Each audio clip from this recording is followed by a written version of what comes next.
स्वतंत्र होण्याचं धाडस करा. तुमचे विचार जितके दूर जातील तितक्या लांब जाण्याचं धाडस करा. त्यामुळे तुमच्या आयुष्याला एक नवी दिशा प्राप्त होईल. अवधूत चिंतन श्री गुरुदेव दत्त. श्री स्वामी समर्थ. नमस्कार प्रिय स्वामी भक्तांनो, स्वागत आहे तुमचं आपल्या SC मराठी चॅनलवर. स्वामी भक्तांनी कुठल्याही नकारात्मक घटनेत अडकू नये म्हणून स्वामी महाराज सतत प्रेरणा देण्याचं काम करतात आणि ते प्रेरणा देण्याचं एक छोटंसं माध्यम म्हणजे हे स्वामी संदेश असतात. स्वामी म्हणतात, प्रार्थनेत ताकद असते नशीब बदलण्याची. म्हणून आपण दररोज आपल्या स्वामी भक्तांसाठी प्रार्थना करतो. आज तुमच्यासाठी स्वामींचं मार्गदर्शन आणि मनातल्या प्रश्नाचं उत्तर मिळालं तर श्री स्वामी समर्थ अशी कमेंट करायला अजिबात विसरायचं नाही. आज माझ्या दारी येऊन आपली सगळी दुःख घेऊन विश्वास आहे तुझा. मी हाक ऐकण्यावर असाच विश्वास ठेव.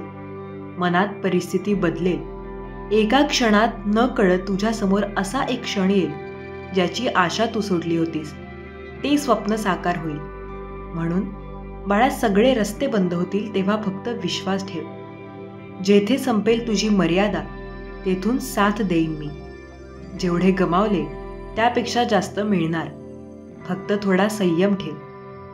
लोकांना वाटतं ह्याला नाही जमणार, तेच आता तुला करायचं आहे. अडचणीच्या काळात आधार शोधू नको. स्वतःचं अस्तित्व स्वतः निर्माण कर आणि कोण काय बोलतं याकडे लक्ष नाही द्यायचं. कारण लोक बरोबरी करायला नाही जमलं की बदनामी सुरू होत करत राहतात. इतक्यात हार मानू नका. मोठ्या गोष्टी पूर्ण होण्यासाठी वेळ लागतो. सूर्याच्या आडवं एखाद्या ढगाला सूर्याचं अस्तित्व संपत नाही. जिंकायची मजा तेव्हा येते जेव्हा प्रत्येक जण तुमच्या हरण्याची वाट बघत असतो. आयुष्यात सगळं हरलात तरीही चालेल, पण हिम्मत कधी हारू नका. आणि लक्षात ठेवा, जेव्हा तुम्ही स्वामींसमोर गुडघे टेकता तेव्हा तुमच्यासाठी ते उभे राहतात आणि जेव्हा स्वामी तुमच्यासाठी उभे राहतात तेव्हा कोणीही तुमच्या विरोधात उभं राहू शकत नाही. एकदा एका मुंगीला एक मोठे फळ उचलण्याचा विचार आला. तिने फळाच्या खाली जाऊन ते उचलण्याचा प्रयत्न केला, पण ती खूप लहान होती आणि फळे खूप जड होती. तिने वारंवार फळांच्या खाली जाऊन ती उचलण्याचा प्रयत्न केला, पण तिला ते जमले नाही. मग त्याने मदतीसाठी एका मोठ्या मुंगीला हाक मारली. मोठ्या मुंगीने त्याला सांगितले की ती फळे गोळा करण्यासाठी एक टोपली आणेल. त्याने टोपली आणली, त्यात फळे टाकली आणि उचलली. आपल्या जीवनाचं पण असंच आहे. जेव्हा आपण एकटे असतो तेव्हा आपण इतरांची मदत घेतली पाहिजे. हे आपल्याला आपले ध्येय साध्य करण्यास मदत करते आणि आपण आपले ध्येय जलद आणि सहज साध्य करू शकतो. स्वामी महाराज आपल्या प्रत्येक भक्ताला सांगतात, अरे काही ठिकाणी बोलणं देखील गरजेचं असतं, नाहीतर तुझं शांत बसणं तुला आयुष्यभर काही ना काही ऐकवत राहील. मौनव्रत धरणं हे कितीही उत्तम असलं तरीही काही ठिकाणी मात्र तुला तोंड उघडावंच लागेल. जेव्हा विषय न्यायाचा असतो, सत्याच्या बाजूचा येतो, तेव्हा तुला शांत बसून चालणार नाही. तेव्हा अशा ठिकाणी तुला बोलावंच लागेल. अरे आजकालच्या युगामध्ये तुझा स्वभाव काही लोकांसाठी तुला तिखटच ठेवावा लागेल. कारण गोड लागणारा ऊस लोक चावून चावून खातात, पण तिखट लागणारी मिरची चावून खाण्याची हिंमत कोणीही करत नाही. त्यामुळे तुला काही लोकांसाठी मिरचीसारखंच वागावं लागेल, जेणेकरून चुकीचे लोक तुझा गैरफायदा घेणार नाहीत. हो, पण तू देखील जाणून बुजून कोणाच्या भावना दुखावू नकोस, कुणाला फसवू नकोस. कारण त्याचा हिशोब तुझ्या कर्मांमध्ये आपोआप लिहिला जाणार आहे. जे इतरांना त्रास देण्याचा प्रयत्न करतात त्यांच्या आयुष्याची राख रांगोळी झाल्याशिवाय राहत नाही. म्हणून तू इतरांना त्रास देऊ नकोस. पण जे लोक तुला त्रास देतात, जाणून बुजून तुझा छळ करण्याचा प्रयत्न करतात, त्यांच्या वाट्याला त्यांच्या कर्माची फळंही येणारच आहेत, हे लक्षात घे. अशा पद्धतीची इतरांना छळणारे लोक जर तुझ्या आजूबाजूला वावरत असतील तर अशा लोकांपासून 4 हात लांब राहायला शिक. अरे तुझ्या लोकांसाठी कुठे झुकण्याची वेळ आली ना तर तू आवर्जून झुकावं. तुझ्या लोकांसाठी जर तुला कुठे झुकण्याची वेळ आली तर तू आवर्जून झुकावं. पण प्रत्येक वेळी जर तुला झुकावं लागत असेल तर तिथे मात्र तू थांबावं.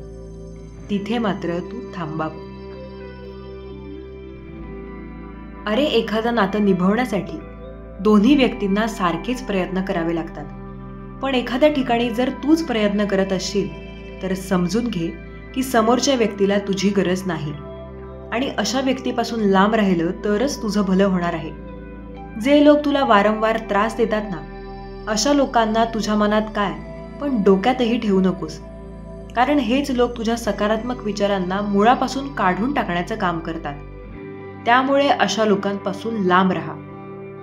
कारण अशा लोकांना जर तू बदला घेण्याचा विचार करत असशील तर तुझे सगळे सकारात्मक विचार त्याच ठिकाणी जळून राख होतील आणि तुझ्या मनामध्ये, तुझ्या डोक्यामध्ये फक्त आणि फक्त द्वेषाची भावना निर्माण होईल.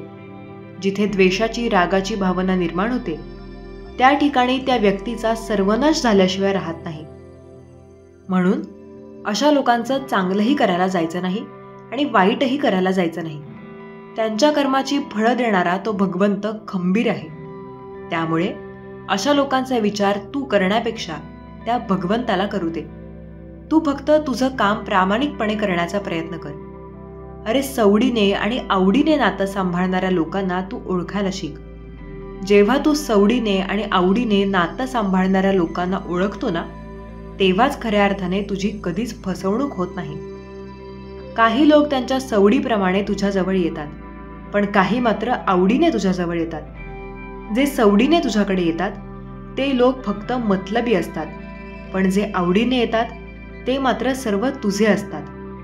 अशा लोकांना जपायला शिक. कारण असे लोक तुझ्यासाठी तो वेळ खर्च करत असतात, जो वेळ त्यांच्या जीवनामध्ये परत येणार नाही. आणि असे लोक जर तुझ्याजवळ असतील तर तू स्वतःला भाग्यवान समज. कारण या कलियुगामध्ये असे लोक मिळणं फार अवघड आहे. कारण या कलियुगातील लोक हे कधीच बघत नाहीत की तू त्यांच्यासाठी कधी काय केलं. स्वतःच्या आवडीनिवडी देखील कधी काळी तू त्यांच्यासाठी बाजूला ठेवल्या. पण हेच लोक ते मात्र चांगलं लक्षात ठेवतात की तू नेमकं कुठे चुकलास. अरे, दुःख हे नेहमी माणसाला स्वतःच्या जवळच्या लोकांकडूनच मिळत असतं. अनोळखी लोक तर साधा पाय लागला तरीही माफी मागतात. शक्य होईल तर नातं महत्वाचं असेल तर दुःख विसर. पण जर त्याच नात्याने तुला जाणून बुजून दुखावलं असेल तर मग मात्र स्वतःच्या मताला प्राधान्य द्यायला शिक.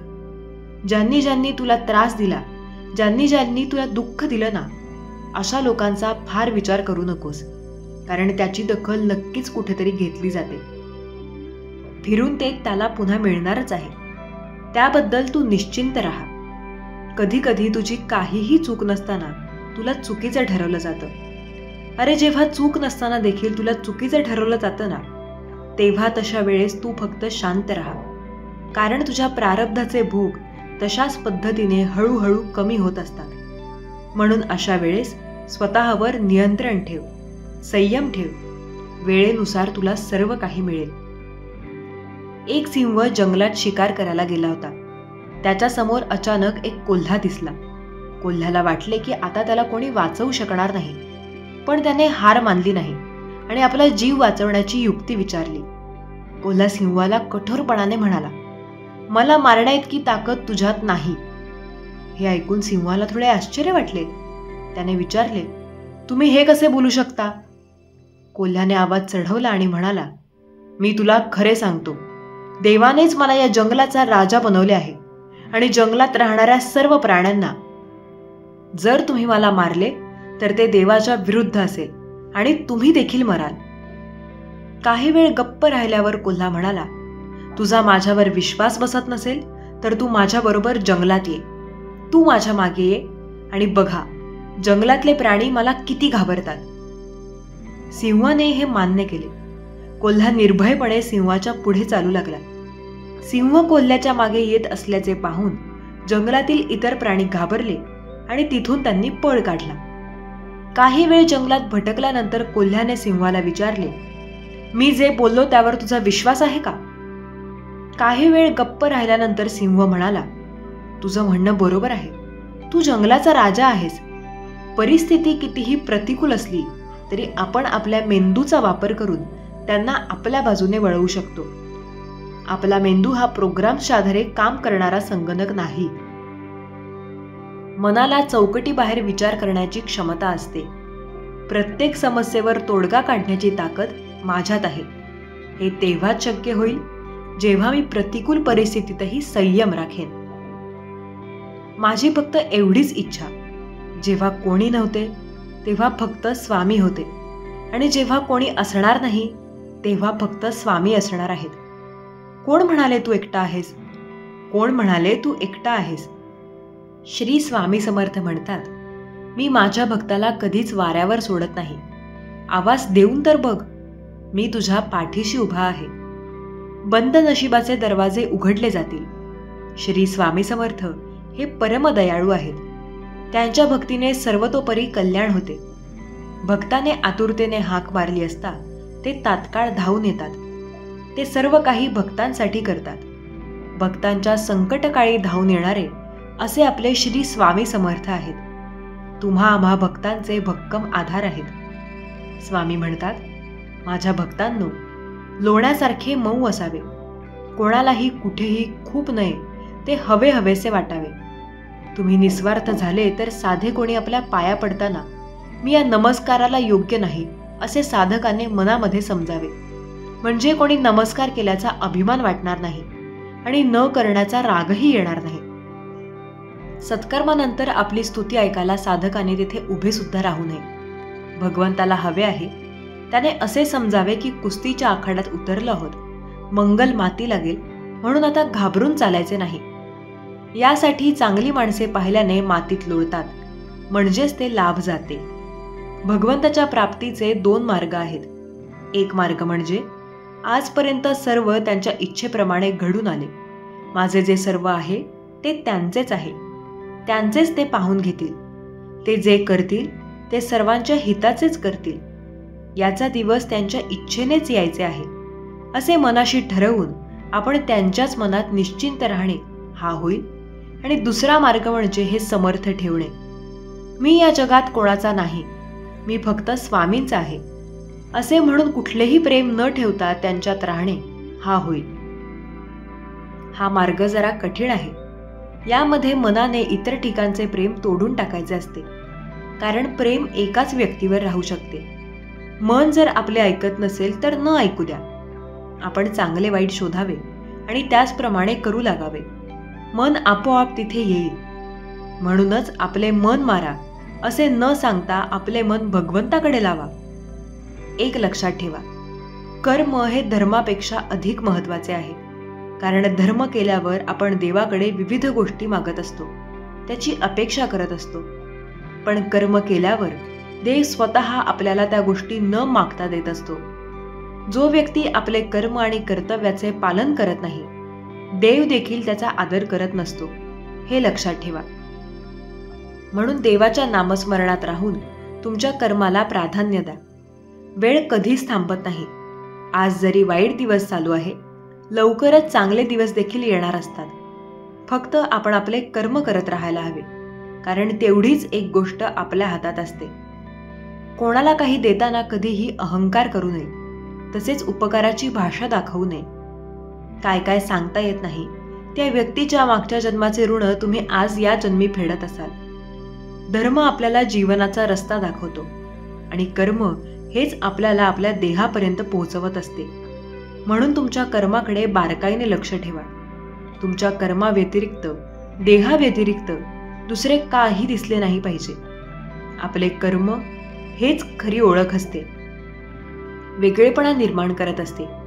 एक नाव असलेले या जगामध्ये लाखो व्यक्ती आहेत. त्याच काही नावाचे व्यक्ती प्रसिद्ध आहेत, कारण ते त्यांच्या कर्माने प्रसिद्ध झालेले असतात. जो सदैव शंका घेत असतो त्याला तिन्ही लोकात काही स्थान नाही. जीवन हे ना भूतकाळात असते ना भविष्यात आहे. जीवन हे वर्तमानात आहे. वर्तमानाचा पुरेपूर वापर करा. आनंदाने जीवन जगा. स्वामी माऊली म्हणतात, जो माझ्या स्मरणात राहील तो प्रपंच करतो, कर्म करतो. त्याच्या प्रपंचात मी आहे, कर्मात मी आहे. जो समाधानी आहे त्याच्या अंतःकरणात मी आहे. जेथे अन्नदान आहे तिथे मी आहे. जिथे निस्वार्थी प्रेम आहे तिथे मी आहे.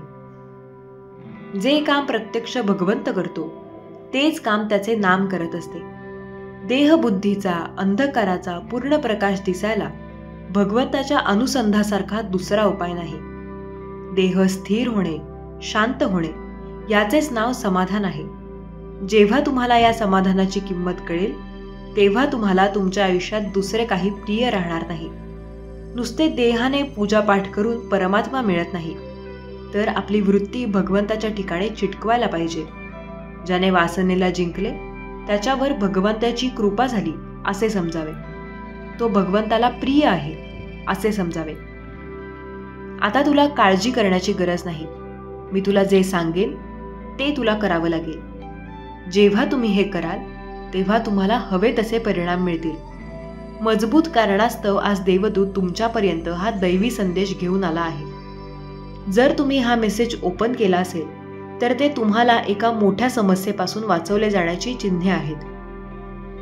अनपेक्षित आशीर्वाद, जबरदस्त प्रेम आणि तुमच्या मार्गावर येणाऱ्या विपुलतेसाठी तयार राहा. देव तुमचे दुःख, चिंता आणि समस्या दूर करेल आणि त्याऐवजी तुम्हाला चांगले आरोग्य, आनंद आणि शांती देईल. प्रिय देवा, कृपया भीती आणि काळजीच्या सर्व खुणा काढून टाका. धरून राहून कंटाळलेल्यांना बळ द्या. तुम्ही अजूनही त्यांच्या पाठीशी आहात याची खूण त्यांना पाठवा. देव म्हणतो, जेव्हा तुम्हाला संकटे आणि अडथळे येतात तेव्हा आशा सोडू नका. तुमची चिंता मला द्या आणि मी तुम्हाला प्रत्येक समस्येवर मार्गदर्शन करीन, समाधान आणि शांतता प्रदान करीन. आज जो कोणी तुम्हाला हानी पोहोचवू इच्छित असेल किंवा तुम्हाला वेदना देऊ इच्छित असेल, मी त्यांना फटकारतो. प्रिय मुला, घाबरू नकोस, कारण दैवी देवदूत तुमचे संरक्षण आणि मार्गदर्शन करण्यासाठी अथक परिश्रम करत आहेत. लक्षात ठेवा, मी तुमच्या सोबत असताना कोणीही तुमचे नुकसान करू शकत नाही. माझ्यावर विश्वास ठेवा आणि नेहमी तुम्ही माझ्या दैवी संरक्षणावर विश्वास ठेवा. या आठवड्यात तुमचे आरोग्य, संपत्ती आणि कौटुंबिक आनंदात बदल घडतील. जर तुम्ही मी दाखवलेल्या मार्गाचा अवलंब केला तर तो मार्ग तुम्हाला जीवनातील योग्य स्थळी घेऊन जाईल, जिथून तुमचे भविष्य उज्ज्वल आणि सोनेरी होईल, जिथून तुम्ही तुमच्या जीवनातील सर्व इच्छा पूर्ण करू शकाल आणि फक्त आनंद आणि सुख मिळवू शकाल. जीवन तुम्ही शांततेत जगू शकाल. मी घोषित करतो की देव तुमच्या आयुष्यात काहीतरी आश्चर्यकारक कामगिरी करणार आहेत. तुम्हाला ओळीच्या मागच्या बाजूने नेत आहेत. तुमचा रेझ्युमे तळापासून ढिगाऱ्याच्या वर जाईल आणि देव तुमचे शरीर, मन आणि नातेसंबंध बरे करतो. देव म्हणतो, चमत्कार तुमच्या जीवनाचा एक नैसर्गिक भाग बनतील आणि इतरांच्या जीवनाला स्पर्श करण्यासाठी तुम्ही माझ्या अलौकिक शक्तीचे चॅनेल व्हाल. तुमच्या विश्वासावर ठाम राहा, कारण परिस्थिती प्रतिकूल असतानाही मी पडद्यामागे राहून दैवी परिवर्तन घडवून आणण्याचे काम करत आहे. तुम्ही एका चमत्कारिक ऋतूला सुरुवात करणार आहात, जिथे प्रत्येक वेळी वेळापत्रकानुसार सर्व काही तुमच्या बाजूने होते. तुमच्या मार्गावर असलेल्या आशीर्वाद आणि यशासाठी स्वतःला तयार करा. क्षणार्धात तुमचे जीवन उलटून टाकण्याची माझी शक्ती कमी लेखू नका. देव म्हणतो, मी ताबडतोब दरवाजे उघडू शकतो, हृदयही बदलू शकतो, संबंध पुनश्चित करू शकतो आणि आशीर्वाद हस्तांतरित करू शकतो. हा महिना संपण्यापूर्वी तुम्ही मला चमत्कार करताना पाहाल. मला माहीत आहे की तुम्ही तुमच्या आर्थिक, तुमच्या आरोग्याबद्दल किंवा तुमच्या कुटुंबाबद्दल चिंतेत असाल, पण मी नेहमी तुमच्या बाजूने काम करतो हे लक्षात ठेवा. देव म्हणतो, तुम्ही तयार आहात का? मला तुझे अश्रू दिसेल अशी शंका कधीच नको. तुझ्या हृदयातील वेदना मला कधीच कळत नाहीत. तुझी प्रार्थना ऐकली गेली आहे आणि तू बोललेला प्रत्येक शब्द मी लक्षपूर्वक ऐकतो. तुमच्या वेदनांकडे दुर्लक्ष होत नाही, कारण मी सदैव त्या ठिकाणी हजर असतो. तुम्हाला सांत्वन आणि उद्धार करण्यासाठी तयार असतो. जेव्हा जेव्हा तुम्हाला अस्वस्थ किंवा कमी वाटत असेल तेव्हा जाणून घ्या की मी म्हणजेच स्वामी तुमचे दुःख समजतो आणि तुमच्या वेदनांची मनापासून काळजी घेतो. उपचार करणाऱ्या विलक्षण शक्तीवर विश्वास ठेवा. माझ्या प्रेमाने तुम्हाला आलिंगन द्या.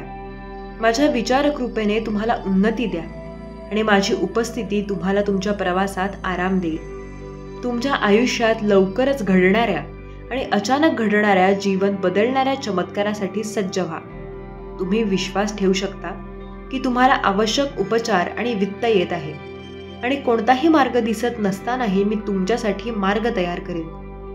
जर तुम्ही खरे स्वामी भक्त असाल तर होय स्वामी देवा, येणारे आशीर्वाद मी स्वीकार करतो असे टाईप करायला विसरू नका.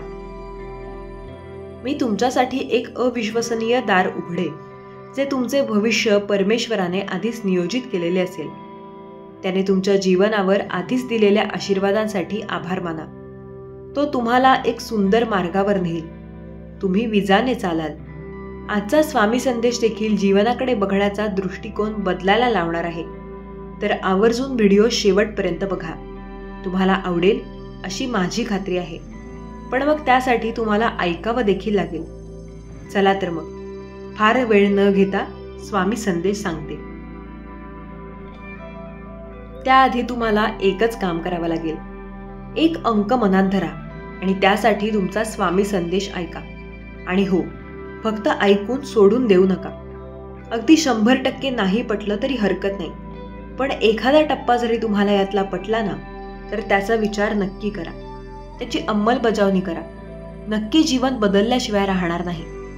शेवटी स्वामी तर नेहमी आपल्या पाठीशी आहेतच. बाळांनो, जीवनात सर्व काही अचानक होईल, परंतु त्यासाठी तुमचे प्रयत्न कामी येणार आहेत. कुठलीही गोष्ट घडताना त्यामागे खूप वर्षांची मेहनत असते.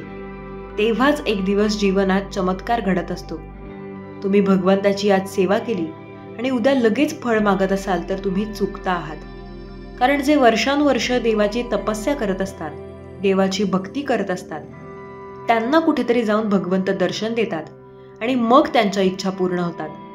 म्हणून स्वतःला थोडंसं धीर धरायला सांगा. स्वतःला थोडीशी प्रतीक्षा करायला सांगा. कारण जोपर्यंत तुम्ही धीर धरलेला आहे, जोपर्यंत तुम्ही संयम ठेवलेला आहे, तोपर्यंत तुम्ही योग्य मार्गावर आहात. ज्या दिवशी तुमचा संयम सुटेल त्या दिवशी तुम्ही चुकीच्या मार्गावर जाल. म्हणून बाळांनो, लक्षात ठेवा, जीवनात भगवंत परीक्षा बघत असतात. पूर्वी ऋषी महंत हे खूप वर्ष जेव्हा तपस्या करायचे तेव्हा भगवंत प्रसन्न होऊन त्यांना आशीर्वाद देण्यासाठी यायचे आणि त्यानंतर ते आपल्याला जे हवं ते मागायचे. परंतु बाळांनो, लक्षात घ्या, आज या कलियुगातही आपल्याला भगवंत दर्शन देतात. फक्त तेवढी भक्ती, तेवढा संयम, तेवढी तपस्या करण्याची क्षमता आपल्यात असायला हवी. एवढी क्षमता तर आपल्यात नाही, परंतु जेवढी आहे तेवढी तरी दाखवा. म्हणून थोडासा विलंब झाला तर होऊ द्या, परंतु तुमचा संयम सुटू देऊ नका. भगवंत आहेत आणि ते आपल्यावर लक्ष ठेवून आहेत. आपण फक्त आपलं कर्म करत राहायचं. भगवंताने दिलेला आशीर्वाद घ्यायचा आणि पुढे प्रयत्न सुरू ठेवायचे. भगवंत तुमची रक्षा करत आहेत. ते तुमच्यावर खूप प्रेम करतात. ते तुम्हाला आपलं बाळ मानतात. म्हणून बाळांनो, आपल्या माऊलीप्रमाणे ते आपली रक्षा करत असतात. म्हणून त्यांचे कोटी कोटी आभार नक्की माना. कमेंट बॉक्समध्ये धन्यवाद देवा टाईप करा. बाळांनो, भगवंताची प्रचंड शक्ती नेहमी आपल्यासोबत आहे, कारण आपण त्यांचे भक्त आहोत. स्वतःला एवढं नशीबवान समजा, स्वतःला एवढं भाग्यवान समजा, कारण तुम्हाला अक्कलकोट स्वामींची सेवा करायला संधी मिळाली आहे. भगवंताची सेवा करण्याची संधी मिळाली आहे. बाळांनो, ही संधी प्रत्येकाच्या नशिबात नसते. आज तुम्ही जो देवाने पाठवलेला व्हिडिओ बघत आहात ना, ती बघण्याची संधी देखील देवाने तुम्हाला दिलेली आहे. हा केवळ योगायोग नसतो, तर भगवंतच आपल्याला सर्व काही शिकवत असतात, पाठवत असतात. फक्त त्याचा योग्य वापर आपण करून घ्यायचा असतो. बाळांनो, जसं आपण आपल्याला शाळेत गुरुजी शिकवतात, शिक्षक शिकवतात, त्याच प्रकारे खऱ्या आयुष्यात आपल्याला भगवंत शिकवत असतात. ज्या प्रकारे आपण अभ्यास केला तरच पास व्हायचो, त्याच प्रकारे जर आपण जीवनामध्ये कष्ट केले, प्रयत्न केले, तरच आपण ही जीवनाची परीक्षा पास होऊ शकतो. म्हणून बाळांनो, देव जे सांगतायत ती प्रत्येक गोष्ट सत्य होणार आहे आणि हीच सत्य परिस्थिती आहे. आजच्या या युगातही एवढे लोक भगवंताला का मानतात? तर त्यांना भगवंताची दिव्य दर्शने प्राप्त झाली आहेत. त्यांना देवाची दिव्य शक्ती माहीत आहे. आपला जन्म कसा झाला, आपल्या जन्माचं कारण काय, हे सर्व भगवंताला माहीत आहे. आपण तर फक्त निमित्त मात्र आहोत आणि आपण आपलं कर्म करत आहोत. खरं तर देवाला सर्व माहीत आहे, फक्त आपण ते जाणून घेऊ. आपल्याला ते जमणार नाही. आपल्याला फक्त नित्य कर्म करत राहायचं आहे, चांगलं वागायचं आहे. सर्व काही चांगलंच होणार आहे. विश्वास असल्यास कमेंट बॉक्समध्ये जय जय स्वामी समर्थ टाईप करा. तुम्हाला वाटत असेल की भगवंताचं माझ्याकडे लक्ष नाही किंवा भगवंत माझी इच्छा पूर्ण करत नाही, तर बाळांनो, असं अजिबात नाही. वेळ आल्यानंतर सर्व काही तुमच्या मनाप्रमाणे घडेल. फक्त वेळ येऊ द्या, कारण वेळेवरच सगळं अवलंबून आहे. कधी चांगली वेळ असते तर कधी थोडीशी कठीण वेळ असते, परंतु वेळेला जे होईल ते सर्व चांगल्यासाठीच होईल. तुमच्या मनात प्रश्न असेल की चांगलं वागूनही आपल्यासोबत वाईट का होतं, तर बाळांनो, लक्षात घ्या, कधी कधी तुमच्या आयुष्यात वाईट जर झालं ना, तर त्यामागे देखील तुमच्या हेतूच काहीतरी कारण असतं. भगवंत कधीच स्वतःहून कोणाचं मन दुखावत नाहीत किंवा कोणाला त्रासही देत नाहीत. त्यामागे तुमचं काहीतरी भलं असणार आहे. म्हणूनच तुमच्यापासून ती गोष्ट हिरावून घेतली असेल किंवा तुमच्या आयुष्यात ती गोष्ट घडली असेल. त्यामागे तुमच्याच आयुष्याचं भल्याचं कारण असतं. आणि या जगात ज्याने जन्म घेतला आहे तो या जगातून एक ना एक दिवस जाणारच आहे. म्हणून कोण कधी जाईल हे आपल्याही हातात नाही. ते त्याच्या भोगानुसार त्याला भोगावंच लागेल. फक्त जोपर्यंत आहोत, आपला श्वास सुरू आहे, तोपर्यंत फक्त भगवंताचे नाम घेत राहा. भगवंत आपल्याला आणि आपल्या कुटुंबाला कधी काही कमी पडू देणार नाही. बाळांनो, फक्त स्वतःचाच विचार करू नका, तर स्वतःसोबत आपल्या कुटुंबाचा आणि आपल्या सर्व भक्तांचा, सर्व भक्त परिवाराचा विचार करा.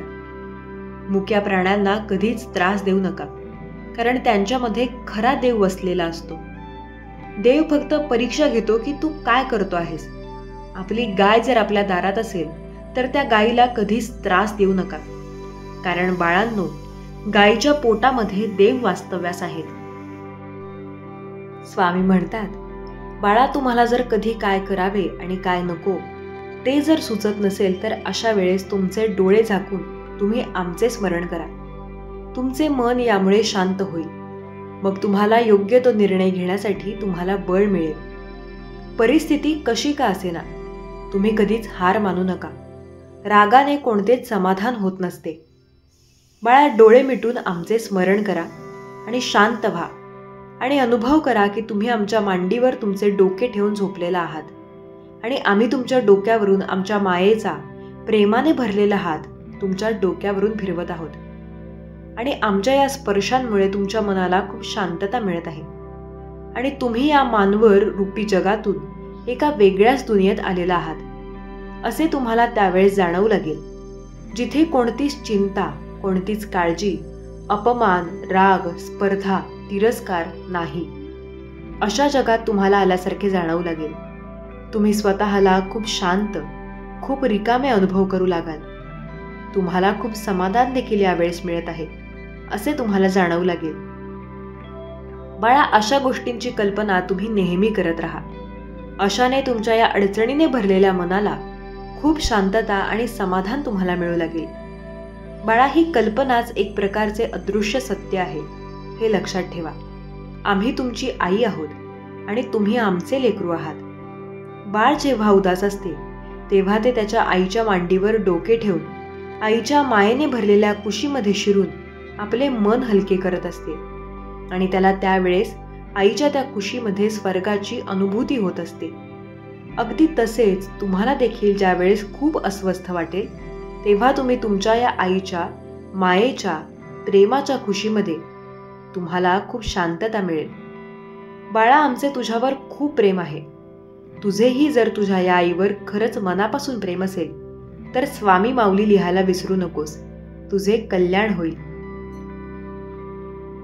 एखादा निर्णय रागात जर घ्याल तर समस्या कमी होण्याऐवजी मोठी होत असते. म्हणून शांतपणे समोरच्या परिस्थितीचा सामना करा. तुम्हाला जर राग जास्त आला असेल तर तुम्ही थोडा वेळ एकटे शांत बसा. मग शांततेने सगळ्या गोष्टींचा विचार करा आणि मगच निर्णय घ्या. निर्णय हे खूप महत्त्वाचे असतात. आपल्या घेतलेल्या निर्णयामुळे आपल्या स्वतःवर आणि इतरांवर त्या निर्णयाचा काय परिणाम होईल या सर्व गोष्टींचा पूर्ण विचार करूनच योग्य तो निर्णय घेणे गरजेचे असते. बाळा, तुझ्यावर हे जे लोक आरोप करत आहेत, तुझ्या भोळ्या साफ मनाची हे जे लोक तोडफोड करत आहेत, त्यामुळे तुम्ही स्वतःला जो एवढा त्रास करून घेत आहात तो त्रास तुम्ही करून घेऊ नका. ती माणसे विकृत मनोवृत्तीची आहेत. त्यांना वाटत आहे की तुम्ही त्यांच्या ह्या विक्षिप्तपणाला घाबराल आणि त्यांचे गुलाम बनून राहाल. पण तुम्ही माझं बाळ आहात. तुम्ही घाबरू नका आणि असल्या माणसांना तुम्ही किंमत देऊ नका. तुम्ही ज्या वेळेस त्यांच्याकडे, त्यांच्या बोलण्याकडे पूर्णपणे दुर्लक्ष करू लागाल तेव्हा त्यांची शक्ती कमी होईल. होय बाळा, त्यांची शक्ती म्हणजे तुमची कमजोरी आहे, म्हणून तुम्ही कमजोर बनू नका. धाडसी बना. त्यांच्या अन्यायाचा तुम्ही विरोध करा. गप्प मुकाट्याने अन्याय कधीच सहन करू नका. त्यांना दाखवून द्या की प्रेम दिले तर प्रेम मिळेल, तिरस्कार जर दिला तर तिरस्कारच मिळेल. बाळा, तुमच्या आत्मसन्मानाला कधीच ठेच पोहोचू देऊ नका. तुम्ही एकटे नाही, आम्ही नेहमी तुमच्या बरोबरच आहोत. तुमचे रक्षण आम्ही पावला पावलावर करत आहोत. फक्त तुम्ही निर्भर बना, स्वावलंबी बना. भिवू नका. आम्ही नेहमी तुमच्या पाठीशी उभे आहोत. तुम्ही निश्चिंत राहा. बाळा, तुझा आमच्यावर जर खरंच विश्वास असेल तर श्री स्वामी समर्थ लिहायला विसरू नकोस.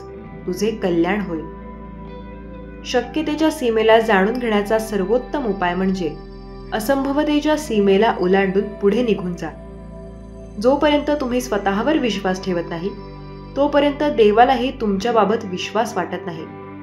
असं कधीच म्हणू नका की मी करू शकत नाही, कारण तुम्ही अनंत आहात. तुम्ही कोणतीही गोष्ट करू शकता. स्वतःचा हेतू प्रबळ ठेवा. लोकांना जे बोलायचं असेल ते बोलू द्या. एक दिवस हेच लोक तुमचं गुणगान गातील. माझ्याबरोबर तुम्ही देवांना एक संकल्प करा की स्वामी आज माझ्या सोबत आहेत. आज माझ्या पुढे येऊन स्वामी मला मार्गदर्शन देत आहेत. स्वामी माझ्या मनातील ती प्रत्येक इच्छा जी माझ्या चांगल्यासाठी मागत आहे ती पूर्ण करत आहेत. स्वामी देव सदैव माझे समर्थन करतात. स्वामी मला कुठे चुकीचा मार्ग जाण्यापासून बाजूला ठेवून मला योग्य मार्गावर घेऊन जातात. आजपर्यंत आयुष्यात भोगलेले प्रत्येक सुख मी स्वामींचा आभारी आहे. स्वामींकडून तुमच्या सर्व इच्छा प्राप्त करण्यासाठी खरा स्वामी तुमचं पूर्ण नाव टाईप करा. भाग्यवंत ठराल. बाळा, चिंता करणे, खूप काही त्रास करून घेणे या क्षणात सोडून द्या. तुला अधिक प्रसन्न करणारे आणि आनंदी करणारे माझे आशीर्वाद आणि चमत्कार तुझ्या दिशेने येत आहेत. त्यांना मनपूर्वक स्वीकार कर. तुम्ही अधिक परिश्रम करावे आणि ते साध्य करावे असे मी म्हणत नाही, कारण तुम्ही जे काही श्रम आणि खूप काही असे कर्म आधी केले आहेत त्यामुळे तुम्ही ते प्राप्त करण्याच्या योग्य झालेले आहात, जे तुम्ही माझ्याकडे प्रार्थनेद्वारे मागू इच्छित आहात. देव म्हणतात, बाळा, तुमच्या अधिक प्रयत्नांती राहून ते परिश्रम करत असाल तर मी आत्ताच तुम्हाला या क्षणात सांगतो, कारण तुम्ही खूप काही परिश्रम करून थकले असाल तर मी तुम्हाला ती विश्रांती देईन, तो आराम देईन, ते सुखाचे क्षण देईन. पण तुमच्या मनात ती चिंता दूर करा, कारण माझे आशीर्वाद त्यासाठी तुमच्यापर्यंत आले आहेत. तुमच्या मनाला ती शांती मिळावी म्हणून माझे आशीर्वाद तुझ्यासाठी कार्य करत आहेत. स्वामी म्हणतात, माझ्या प्रिय बाळा, मी तुझ्याकडे आशीर्वादाचा वर्षाव करीन, पण तू चुकू नकोस. मी तुला योग्य मार्ग दाखवणार आहे. त्या मार्गावर चालण्याचे, तो त्यासाठी मी माफी दे तयार आहे, कारण मी तुमच्यावर भरभरून प्रेम करणारा आणि आनंदाचा वर्षाव करणारा देव आहे. पण वारंवार त्या चुका करून तुम्ही ते पाप करावे अशी मी तुमच्याकडून अपेक्षा करू इच्छित नाही. स्वामी म्हणतात, माझे कित्येक बाळ त्या नोकरीसाठी प्रयत्न करत आहेत. ते यश प्राप्त करण्यासाठी जे काही प्रयत्न करत आहेत त्यांना ते प्राप्त होतील. तुमचा तो बंद असलेला मार्ग आता उघडून जाईल, जेथून तुम्हाला सुख, समृद्धी आणि आनंदाची प्राप्ती होणार आहे. कारण देव पाहता ते तुमचे मनापासून केलेले कर्म. ज्यांनी ते कर्म केले आहे त्या बाळांना आज स्वामी सांगू इच्छितात, जेव्हा तुम्ही ते प्रयत्न करता आणि देवाला प्रार्थना करता तेव्हा देव तुमच्याकडे तो मोठा चमत्कार घडवण्यासाठी येत आहे. तो न्याय आहे, कारण चुकीच्या मार्गाने कोणी काहीही मिळत असेल आणि तुमच्या मार्गात अडथळ्यासाठी नक्की न्याय करतील. जेव्हा तुमच्यासोबत काही अडचणी आहेत, त्याचा तुम्हाला सामना करावा लागतो, त्या क्षणात नामस्मरण करा. देव तुम्हाला नक्की मदतीचा हात देतील. मनापासून जो विश्वास आणि श्रद्धा ठेवेल त्याला ते भाग्य प्राप्त होईल. बाळा, माझ्या आशीर्वादाचे खजाने भरपूर आहेत, पण तोच ते नेऊ शकतो ज्याच्याकडे ते सामर्थ्य आहे. जर तुम्ही ते सामर्थ्य प्राप्त करता तर देवाचे नामस्मरण करा, देवाच्या आज्ञेत राहा, देवाच्या नामात राहा. कारण जो देवाक जागृत दृष्टीने पाहतो, देवाची आराधना करतो, देवाचे नामस्मरण करतो आणि सत्याच्या मार्गाने चालला तयार असतो, त्यासाठी कधीही अहंकार त्याच्या जवळ येत नाही, नकारात्मक ऊर्जा त्यांच्याकडे येत नाही. देव म्हणतात, माझ्या प्रिय बाळा, नकारात्मक विचार या क्षणात करणारा माझे आशीर्वाद कार्य करत आहे. जेव्हा तुमची त्या दिशेने वाटचाल होत आहे आणि तुम्ही यशाचा मार्ग शोधू लागता आणि एक प्रयत्न करता, तेव्हा देव तुमच्या दिशेने अनेक आशीर्वाद पाठवण्यासाठी तुमच्यासाठी योग्य मार्ग निवडेल आणि तो मार्ग तुम्हाला कुठल्या ना कुठल्या स्वरूपात दाखवलाही जातो. तूही त्यावर चालून खूप मोठे यश प्राप्त करू लागतात, कारण ही सर्व योजना देवाने तुमच्यासाठी केली आहे. जर तुमचा देवाचा आणि स्वामींच्या चमत्कारांवर आशीर्वाद व संपूर्ण विश्वास असेल तर तुम्हाला नक्कीच तो मार्ग सापडेल. स्वामींचा आशीर्वाद तुम्हाला दैवी ऊर्जा प्रदान करून तुमच्या कार्यात ते अडथळे दूर करून तुम्ही श्रेष्ठ बनत असाल, तर तुम्ही देवाचा आशीर्वाद परिपूर्ण होऊ इच्छित असाल तर या क्षणाला लाईक करा आणि आपल्या प्रियजनांना तुम्ही पुण्यवंत आणि भाग्यवंत व्हाल. नाशिवंत देह साऱ्या उद्या भंगून जाईल काय, काय कमावले काय गमावले कधीतरी होईल माती मोल. दोन शब्द प्रेमाचे घे रे तू, सदामुखी प्रेमानेच जग तू जिंक. मग होतील सर्व सुखी, मग होतील सर्व सुखी. माणसाच्या परिचयाची सुरुवात जरी चेहऱ्यानं होत असली तरी त्याची संपूर्ण ओळख, विचार आणि वाणी कर्मानेच होते. त्यामुळे कर्मावर लक्ष द्या. स्वामींची साथ कायमच तुम्हाला मिळेल. काय भीती आहे आपल्या साऱ्यांना. गुरु माऊली आहेत, मार्गदर्शनाला जरा का थोडाही भरकटणार. माऊली डोळे लगेच वटारणार. हाताशी धरले आपल्याला आहे का हिंमत. काळाची तरी जवळ यायला ब्रह्मांडही थरथरते. पाहून माझ्या गुरु माऊलीला अनंत जन्मीचे पुण्य आले आता फळाला. जसा आईचा आधार तान्ह्या लेकराला, तसा गुरु माऊलींचा आपल्याला नुसते दर्शनही पुरे होते. पतिताचे पावन व्हायला स्वामींवरती विश्वास असेल तर कमेंट बॉक्समध्ये श्री स्वामी समर्थ, जय जय स्वामी समर्थ लिहायला विसरू नका आणि व्हिडिओला लाईक सुद्धा करायला विसरू नका. माणसाचा जन्म हा प्रत्येक घरात होतो, परंतु माणुसकी ठराविक ठिकाणीच जन्माला येते व माणुसकी जिथे जन्म घेते तिथे परमेश्वराचे वास्तव्य असते. त्यामुळे तुम्ही माणुसकी जपा. कितीही संघर्षाचा काळ कठीण असला तरी सोबत निस्वार्थी मार्गदर्शन देणारे कोणीतरी असेल तर नक्कीच मार्ग आपल्याला सापडतो. जगी जन्म मृत्यू असे खेळ ज्यांचा, नको घाबरू तू असे बाळ त्यांचा. अशक्य ही शक्य करतील स्वामी, अशक्य ही शक्य करतील स्वामी. ज्यांच्या मनी श्री स्वामींचे विचार, तो नसे कधी लाचार. ज्यांच्या अंगी श्री स्वामींची भक्ती, त्याला नाही कशाचीच भीती. ज्यांच्या हृदयात स्वामींची मूर्ती, त्याचीच होईल जगभरात कीर्ती. जो करेल श्री स्वामी समर्थ महाराजांची पूजा, त्याच्या आयुष्यातून संकटे होतील वजा. विश्वास असल्यास होय, माझ्या देवावर पूर्ण विश्वास आहे असे टाईप करा आणि हा संदेश प्रियजनांना शेअर करा. आपले मन काही कारणाने जेव्हा अस्वस्थ असते त्यावेळी शांत राहावं. कुणाशीही काहीही बोलू नये, पण यावेळी डोळे आतून मनातल्या मनात स्वामींचे नामस्मरण करत राहावे. एक लक्षात घ्या, आपले श्री स्वामी गुरु आपल्यासोबत सतत कायम असतात. त्यांना आपल्या अवस्थेचं कारण माहीत असतं. काही वेळा आपल्याला काही गोष्टी त्यांना शिकवायच्या असतात. नामस्मरण सुरू केल्यानंतर काही वेळात आपल्या अवस्थेचे ढग विरून जातात. मनाला प्रसन्न वाटते. अनेक प्रश्नांची उत्तरे आपल्याला अगदी सहजगती मिळत असतात. खूप काही शिकावयास मिळतं. म्हणून ज्यावेळी मन अस्वस्थ असेल त्यावेळी कुणावरही राग न काढता नामस्मरण करणं हा एक चांगला उपाय आहे आणि मार्ग आहे. त्यामुळे श्री स्वामी समर्थ, जय जय स्वामी समर्थ असे तुम्ही टाईप करा. महाराजांचे नामस्मरण तुम्ही करत राहा. प्रकाश, काळोख या दोघांनाही कारण सूर्यच असतो. सूर्याचे अस्तित्व हे उजेडाला आणि नास्तित्व हे काळोखाला कारण असते. तसेच भगवंताचे स्मरण हे सद्बुद्धीला आणि विस्मरण हे दुर्बुद्धीला कारण असते. भगवंताचे स्मरण ठेवले म्हणजे दुर्बुद्धी येणार नाही. म्हणून नेहमी भगवंताचे स्मरण ठेवा, नामस्मरण करत राहा. याला उपाय एकच, तो म्हणजे नामस्मरण. एक भगवंताचे अनुसंधान ठेवा म्हणजे इतर सर्व गुण आपोआप मागे चालत येतील. मी नामस्मरण करते असे जो म्हणतो तो माझ्यावर उपकार करतो असे वाटते. त्यामुळे नामस्मरण हे तुम्ही न सांगता आपले आपले करत राहा.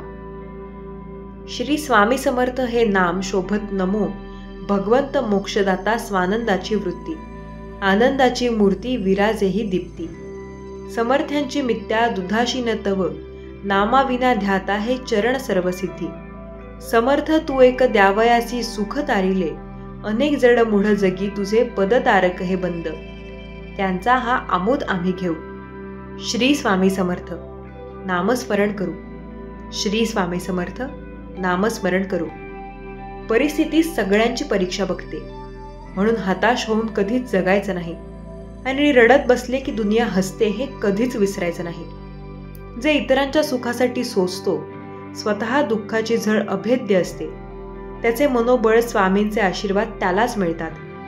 त्यामुळे आपण कोणाचे वाईट चिंतायचं नाही, कधी कोणाचं वाईट करायचं नाही, कोणाला दुखवायचं नाही, कोणाला रागवायचं नाही, कोणाबद्दल वाईट बोलायचं नाही, कोणाला फसवायचं नाही आणि आपल्याला सुद्धा कोणी फसवणार नाही, कारण आपल्या पाठीशी आपली स्वामी माऊली आहे. विश्वास असेल तर माझी आई माझे स्वामी असे टाईप करा आणि हा संदेश तुम्ही आपल्या प्रियजनांना, आप्तजनांना शेअर करा. व्हिडिओला लाईक करा. सन्मानाचा दरवाजा एवढा लहान असतो जिथे थोडे झुकल्याशिवाय प्रवेश नसतो. स्वाभिमान विकून मोठे होण्यापेक्षा अभिमान बाळगून लहान राहिलेले कधीही चांगले. त्यामुळे आपला स्वाभिमान तुम्ही जपा. काही गोष्टी मिळवायला वेळ लागतो, संयम बाळगा, विश्वास ठेवा. शोधणार असशील तर काळजी करणारा शोध, कारण तुझा वापर करणारे तुला शोधत तुझ्यापाशी येणार आहेत. विश्वास ठेव बाळा माझ्यावर, मी तुझी साथ कधीच सोडणार नाही. अडचणीत असताना स्वामींचे स्मरण होणे म्हणजे स्वार्थ. संकटात असो किंवा नसो, सदैव अविरत स्वामींचे ध्यान, नामस्मरण करणे म्हणजे स्वामींवरचे प्रेम आणि भक्ती होय. जे लोक नशिबावर विश्वास ठेवतात ते लोक भित्रे असतात. जे स्वतःचं भविष्य स्वतः घडवतात तेच खरे कणखर असतात. दिवसातून कमीत कमी एकदा स्वतःशी नक्की बोला, नाहीतर तुम्ही तुमच्यातील एका उत्कृष्ट व्यक्तीसोबतची बैठक गमावाल. शक्ती जीवन आहे तर निर्बलता मृत्यू आहे. विस्तार म्हणजे जीवन तर आकुंचन म्हणजे मृत्यू आहे. प्रेम जीवन आहे तर द्वेष मृत्यू आहे. स्वतःचा विकास हा तुम्हाला स्वतःहूनच करावा लागेल. ना कोणी तुम्हाला तो शिकवतो, ना कोणतंही अध्यात्म तुम्हाला घडवू शकतं. कोणीही दुसरं शिक्षक नाही, उलट तुमची आत्मा आहे. जर आपण परमेश्वराला आपल्या हृदयात आणि प्रत्येक जिवंत प्राण्यात पाहू शकत नाही तर आपण त्याला शोधायला कुठे जाऊ शकतो? महान कार्यासाठी महान त्याग करावा लागतो. आपलं कर्तव्य आहे की आपले उच्च विचार इतरांच्या जीवनातील संघर्षासाठी प्रेरणादायी ठरतील आणि सोबतच आदर्शाला जितकं शक्य आहे तितकं सत्य ठेवण्याचा प्रयत्न करा. जहाजाच्या दुर्घटनेतून वाचल्यानंतर एका एकट्या माणसाला एका भयंकर आव्हानाचा सामना करावा लागला. ते किनाऱ्याच्या सुरक्षिततेपर्यंत कसे पोहोचायचे? तो दैवी मदतीसाठी प्रार्थनेकडे वळला. तथापि देवाकडून कोणताही प्रतिसाद न देता वेळ निघून गेल्याने त्याने प्रकरण स्वतःच्या हातात घेतले. जहाजाच्या भंगाराचा वापर करून त्याने स्वतःला घटकांपासून वाचवण्यासाठी एक छोटी झोपडी बांधली. दररोज त्याने अन्नाची शिकार करण्यासाठी आणि देवाच्या मदतीच्या कोणत्याही चिन्हासाठी क्षितिज स्कॅन करण्यासाठी महत्त्वपूर्ण वेळ समर्पित केला. मग एका भयंकर दिवशी अन्न गोळा करण्याच्या मोहिमेवरून परतल्यावर त्याची नम्र झोपडी राख झाली आहे हे पाहून तो उद्ध्वस्त झाला. निराशेने भारावून तो ओरडला, का देवा, तुम्ही माझ्या प्रार्थनांचे उत्तर का देत नाही? काही तासानंतर एक बोट किनाऱ्यावर आली. त्याला वाचवण्यासाठी सज्ज होती. गोंधळलेल्या माणसाने जहाजाच्या कप्तानाला विचारले, तुम्ही मला कसे शोधले? ज्यावर कर्णधाराने प्रतिसाद दिला, आम्ही आपण अनावधानाने तयार केलेला धुराचा सिग्नल पाहिला. मदतीसाठी ओरडत आहे. घटनांच्या या अनपेक्षित वळणामुळे देवाच्या रहस्यमय मार्गांवरील माणसाच्या विश्वासाचे नूतनीकरण झाले. संकटाचा सामना करताना आशा सोडू नका. जरी देव ऐकत नाही असे वाटत असले तरीही कधी कधी मदत अनपेक्षित मार्गांनी येऊ शकते. स्वामींची शिकवण नेहमी लक्षात ठेवा. आपल्याबद्दल कोणीही कितीही वाईट विचार करू द्या, आपण कुणाचे वाईट करायचे नाही. भक्तांनो, स्वामी तुमच्या सर्व चांगल्या इच्छा पूर्ण करो आणि तुम्हाला सुखात, आनंदात, हसत खेळत ठेवो, ही स्वामींचरणी प्रार्थना. भक्तांनो, स्वामी म्हणतात, आजचा दिवस नवीन संधी आणि आशीर्वादाने भरलेला आहे. कदाचित तुम्ही दुःख, त्रास, आजारपण यामुळे त्रस्त झाला असाल तर हा संदेश शेवटपर्यंत नक्की ऐका. जे सृष्टीचे निर्माते आहेत ते स्वामी आपल्याला म्हणत आहेत, तू खंबीर हो, भिवू नकोस, कारण तुझ्याबरोबर चालणारे स्वामी तुझ्या सोबतच आहेत. कोणताही खेळ खेळा, पण एखाद्याच्या शुद्ध भावनांसोबत कधीही खेळू नका, कारण मनाची तळप कधी कुठे आणि कशी लागेल हे कुणालाही सांगता येणार नाही. तुझ्याकडून चूक झाली असेल तर ठीक आहे, आता स्वतःला दोष देत बसू नकोस.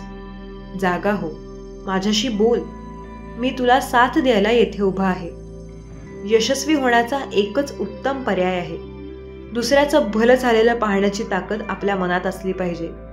कोणत्याही सकारात्मक विचारांना कोणतेही विष मारू शकत नाही आणि कोणत्याही नकारात्मक विचारांना कोणतेही औषध वाचवू शकत नाही. म्हणून चांगले होऊ इच्छिता तर नेहमी सकारात्मक विचार करा. स्वतःला हसत ठेवायचं असेल तर दुसऱ्याला रडवणं लगेच बंद करावं. तुम्ही हा संदेश शेवटपर्यंत ऐकण्यात यशस्वी झाले आहात. शेवटी तुमच्या सर्वांच्या चांगल्या इच्छा स्वामी माऊली पूर्ण करू देत, हीच माऊलींचरणी प्रार्थना. आजचा हा संदेश शेवटपर्यंत ऐकल्याबद्दल धन्यवाद. श्री स्वामी समर्थ. जय जय स्वामी समर्थ.